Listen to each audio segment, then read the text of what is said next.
Dear viewers of Fijian TV USA, I thought this would be important. Recusing as a judicial officer, sitting as a judge.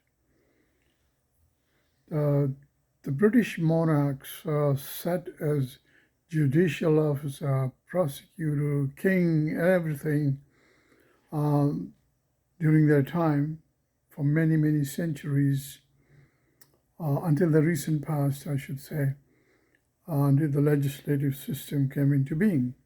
But other than that, the kings made all kinds of decisions. Well, we're talking about the recent history. We're not talking about too long ago, but let's go to the Islamic history. It was Hazrat Umar radiallahu ta'ala, the second caliph. It dawned on him, and Allah gave him the wisdom to think, do a real critical legal thinking. It's a touchstone. He recused himself from sitting as a judge, and then he was the first person to appoint paid judges, significant. And in that study, also appointed first Muslim lady to look into the pricing regulation in the market. So insofar as the appointment judges is concerned, there's a great deal of wisdom and a number of points come to surface. The state versus people, that idea came in. And the fact that the Hazrat Umar thought that what if there was an action against him or the government, would he be sitting as a judge? That's what was the key point. And therefore the separation. Therefore he took the lead and appointed independent judges. It took British government many centuries to follow the system after a lot of debate, a lot of arguments, etc.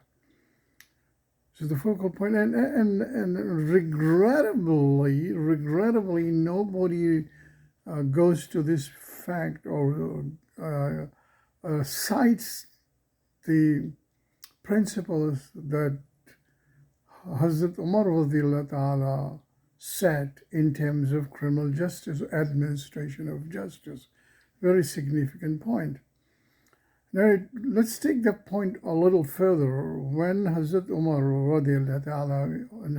subsequently is attacked, he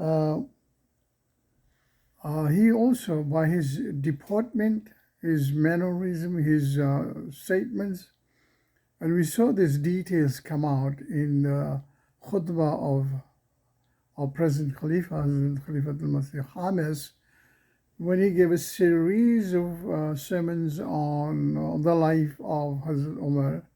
He alluded to this incident when he was attacked by an assailant with a sword, probably a knife.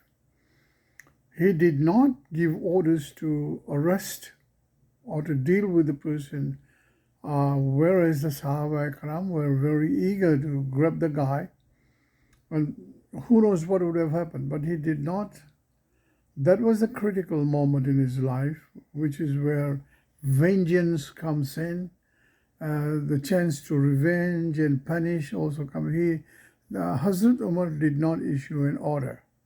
Okay, go ahead and grab him or arrest him even. That action was not taken. It all because of the fact that the right to remain silent, the right to defend oneself must have been very prominent in his mind because of his thinking, legal thinking.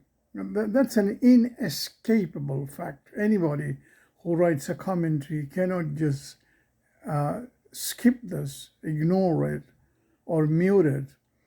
So that's a very strong point, and it took British government after that significant step that Hazrat Umar it took years and years and years for the British government to legislate and to free the monarchies, the kings and queens, from sitting as judicial officers.